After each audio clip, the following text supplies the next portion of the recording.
नमस्कार साथियों। हिंदी ज्ञान धारा में आप सभी का हार्दिक स्वागत है।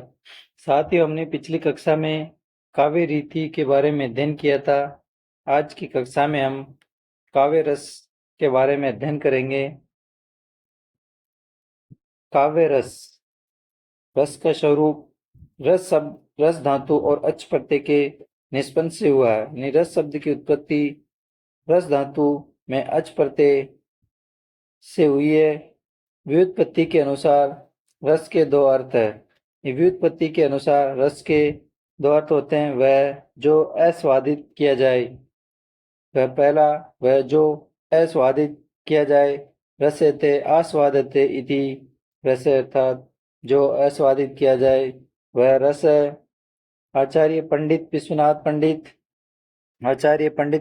ने कहा कि रसयते आस्वादते इति रस, अर्थात वह जो अस्वादित किया जाए वह रस होता है। वह जो बहे सरते इति रस, अर्थात वह जो बहे वह रस है। साहित्य शास्त्र में रस का तात्पर्य काव्यानंद अथवा काव्यस्वाद माना है। यानी साहित्य शास्त्र में रस का तात्पर्य काव्य आनंद तथा काव्य स्वाद से है। रस की परंपरा अत्यंत प्राचीन है। भरत मुनि ने कहा है, न ही रसाधृते कश्चित प्रवर्ते। यानी रस की परंपरा अत्यंत प्राचीन है। भरत मुनि ने कहा है कि न ही रसाधृते कश्चित प्रवर्ते। रसो वे रस है, तैत्तिरीय उपनिषद में रसो वे रस है कहकर ब्रह्म को ही आनंद या रस का स्वरूप बताया गया है। रसो वे रस है, तैत्तिरीय उपनिषद में रसो वे रस है कहकर ब्रह्म को ही आनंद या रस स्वरूप बताया गया है। विभिन्न आचार्यों के मत।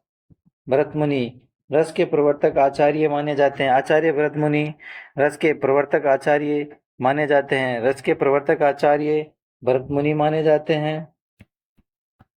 के प्रवर्तक आचार्य भरत मुनि माने जाते हैं। रस को काव्य की आत्मा माने तथा रस को अंतरंग तत्व माना है। आचार्य भरत मुनि ने रस को काव्य की आत्मा माना तथा रस को काव्य का अंतरंग तत्व माना है। रस को आस्वाद्य का है। आचार्य भरत मुनि ने रस को आस्वाद्य का है। यानी रस को आस्वाद्य, भरत मुनि ने रस को आस्वाद्य का है। आचार्य भरत मुनि ने रस सिद्धांत का निरूपण किया तथा निष्पत्ति शब्द का सर्वप्रथम प्रयोग किया। आचार्य भरत मुनि ने रस सिद्धांत का निरूपण किया तथा निष्पत्ति शब्द का सर्वप्रथम प्रयोग किया। नाट्य शास्त्र में रस का सूत्र दिया। आचार्य भरत मुनि ने अपने ग्रंथ नाट्य शास्त्र में रस का सूत्र दिया है। विभव अनुभाव व्यभिचारी संयोगाद रस निष्पत्ति। विभव अनुभाव व्यभिचारी संयोगाद रस निष्पत्ति, अर्थात रस की निष्पत्ति विभाव, अनुभाव और संचारी भाव के सहयोग से होती है। अर्थात रस की निष्पत्ति विभाव, अनुभाव और संचारी भाव के सहयोग से होती है। अभिनव गुप्त रस का विस्तृत विश्लेषण करने वाले अभिनव गुप्त ने रस को आनंद रूप माना है। आचार्य अभिनव गुप्त ने रस का विस्तृत विश्लेषण किया तथा रस को आनंद स्वरूप माना है। साधारणीकरण को व्यापक मानते हुए रस को क्षय हृदय के साथ संबंध किया है। अभिनव गुप्त ने साधारणीकरण को व्यापक मानते हुए रस को क्षय हृदय के साथ संबंध किया है। रस को सर्वप्रथम ब्रह्मानंद सहोदर भट्ट नायक ने कहा। रस को सर्वप्रथम ब्रह्मानंद सहोदर भट्ट नायक ने कहा। भट्ट नायक ने सर्वप्रथम रस को ब्रह्मानंद सहोदर कहा। आचार्य विश्वनाथ ने साहित्य दर्पण में रस का विस्तृत वर्णन करते हुए रस को अखंड स्व प्रकाशानंद चिन्ह में वेदांत स्पर्श सुने ब्रह्मानंद सहोदर लोकोत्तर चमत्कार प्राण का तद आचार्य विश्वनाथ ने साहित्य दर्पण में रस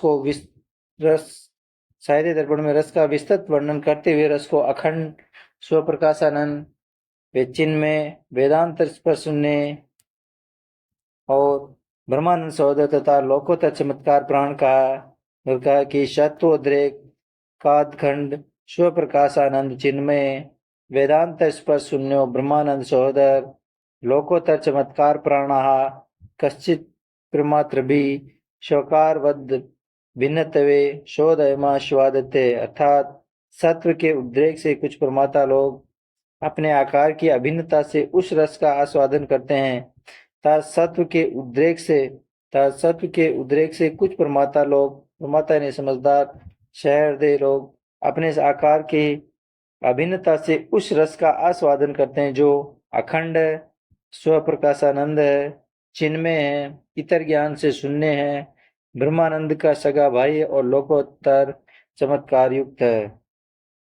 सत्व के उद्रेक से कुछ प्रमाता लोग अपने आकार की अभिन्नता से उस रस का आस्वादन करते हैं जो अखंड स्वप्रकाशानंद चिन्मय इतर ज्ञान से शून्य ब्रह्मानंद का सगाबाई और लोकोत्तर चमत्कार युक्त होता है। पंडित विश्वनाथ ने रस विषयक विश्लेषण से रस की है विशेषताएं बताइए। पंडित विश्वनाथ के रस विषयक विश्लेषण से रस की निम्नलिखित विशेषताएं आस्वादित्य इति रस है, अर्थात रस आस्वाद रूप है जिसे चखा जाता है। आस्वादते इति रस है, रस आस्वाद रूप है जिसे चखा जाता है। रस आनंद है जो वासना रूप में मन में स्थायी भाव के रूप में विद्यमान रहता है। रस आनंद है जो वासना रूप में मन में स्थायी भाव के रूप में विद्यमान रहता है। रस आनंद है जो वासना रूप में मन में किसके इस भाव में स्थायी भाव के रूप में विद्यमान रहता है। रस का उदय सत्वोद्रेक की स्थिति में होता है, अर्थात सत्व गुणों का उद्रेक है। रस का उदय सत्वोद्रेक की स्थिति में होता है, अर्थात सत्व गुणों का उद्रेक होता है। रस अखंड होता है, अर्थात विभाव अनुभव और व्यभिचारी भावादि का पृथक पृथक योगदान होता है, परंतु उनकी प्रतीति भिन्न भिन्न नहीं होती है। यानी कि रस अखंड होता है, इसमें विभाव अनुभव और व्यभिचारी भावादि का पृथक पृथक योगदान होता है, परंतु उनकी प्रतीति भिन्न भिन्न नहीं होती है। रस स्वप्रकाश है, अर्थात रस से हृदय के मन के अपने मन का ही प्रकाश होता है, अर्थात रस से हृदय के अपने मन का ही प्रकाश होता है। रस चिन्मय है, अर्थात रस चेतना प्रदान होता है। रस चिन्मय है, अर्थात रस चेतना प्रदान होता है।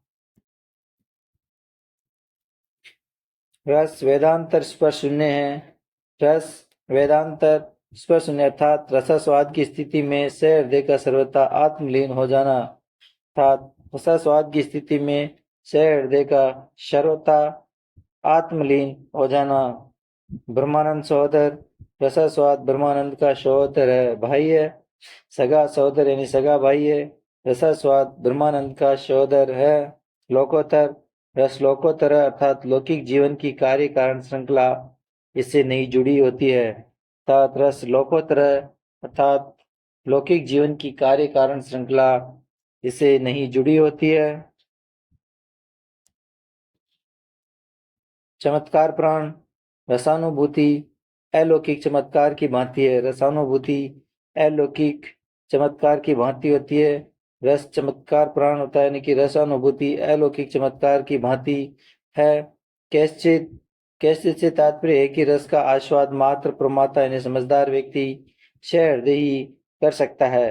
कैश्चित से तात्पर्य है कि रस का आस्वाद मात्र प्रमाता यानी समझदार व्यक्ति हृदय ही कर सकता है। स्वकार भिन्नते रस अपने आकार से अभिन्न होता है, रस अपने आकार से अभिन्न होता है, रस अपने आकार से अभिन्न होता है, रस भावों से भिन्न होता है, रस भावों से भिन्न होता है, रस अपने आकार से भिन्न होता है और रस भावों से भिन्न होता है।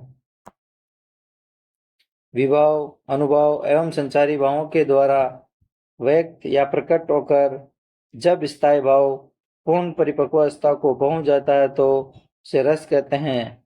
आचार्य पंडित विश्वनाथ ने कहा कि विभाव अनुभव एवं संचारी भावों के द्वारा व्यक्त या प्रकट होकर जब स्थायी भाव पूर्ण परिपक्वता को पहुंच जाते हैं तो उसे ही रस कहते हैं। बाबू श्याम सुंदर दास ने रस के स्वरूप विश्लेषण के अंतर्गत मधुमती भूमिका की कल्पना की है। बाबू श्याम सुंदर दास ने रस के स्वरूप विश्लेषण के अंतर्गत मधुमती भूमिका की कल्पना की है, यानी कि रस के स्वरूप विश्लेषण के अंतर्गत मधुमती भूमिका की कल्पना बाबू श्याम सुंदर दास ने की। आचार्य रामचंद्र शुक्ल ने हृदय की मुक्तावस्था को ही रस दशा माना है। आचार्य रामचंद्र शुक्ल ने हृदय की मुक्तावस्था को ही रस दशा माना है। डॉक्टर नगेंद्र ने रस को आनंदमयी चेतना माना है। डॉक्टर नगेंद्र ने रस को आनंदमयी चेतना माना है। डॉक्टर नगेंद्र ने रस को आनंदमयी चेतना माना है। रस के प्रमुख अवयव भरत मुनि का प्रसिद्ध सूत्र है विभावानुभाव व्यभिचारी संयोगाद्रस निष्पत्ति। विभावानुभाव व्यभिचारी संयोगाद्रस निष्पत्ति अर्थात विभाव अनुभाव और व्यभिचारी भाव के संयोग से रस की निष्पत्ति होती है। रस की निष्पत्ति होती है अर्थात विभाव अनुभाव और व्यभिचारी भाव के संयोग से रस की निष्पत्ति होती है। इस प्रकार रस के तीन अवयव है विभाव अनुभाव संचारी भाव। विभाव अनुभाव संचारी भाव इन्हें रसांग रस सामग्री या रस के अंग कहा जाता है। इन्हें रसांग रस सामग्री या रस के अंग कहा जाता है। भरत मुनि के रस सूत्र में स्थायी भाव का उल्लेख नहीं है, यानी आचार्य भरत मुनि के रस सूत्र में स्थायी भावों का उल्लेख नहीं है, किंतु आगे चलकर वह स्थायी भाव को ही रस बताते हैं। यानी आचार्य भरत मुनि के रस सूत्र में स्थायी भाव का उल्लेख नहीं है, किंतु आगे चलकर वह स्थायी भाव को ही रस बताते हैं। और लिखा है नाना भावो पहिता अपि स्थायिनो भावा रसत्व मापनो वरंती। विभावानुभाव व्यभिचारी परिवृत्त है स्थायी भावो रस नाम लब्धे नरेंद्रवत है। अर्थात अनेक भावों से युक्त स्थायी भाव रसावस्था को प्राप्त होते हैं। अर्थात अनेक भावों से युक्त स्थायी भाव रसावस्था को प्राप्त होते हैं और वे स्थायी भाव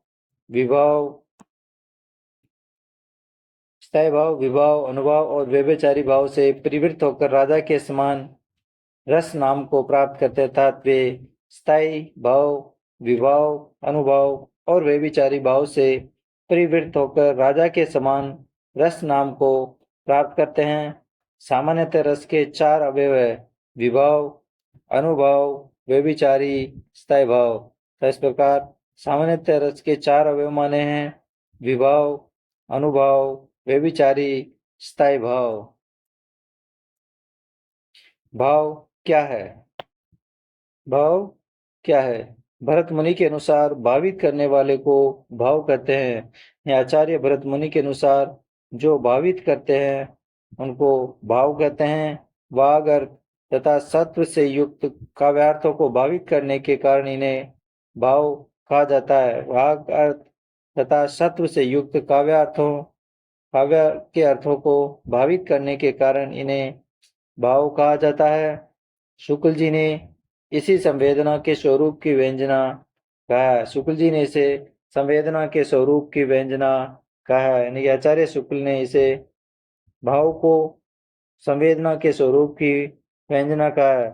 रस की उत्पत्ति भावों से होती है और भावों की परिपक्वता का नाम ही रस है। यानी रस की उत्पत्ति भावों से होती है और भावों की परिपक्वता का ही नाम रस है। धन्यवाद। आज की कक्षा यहीं समाप्त होती है।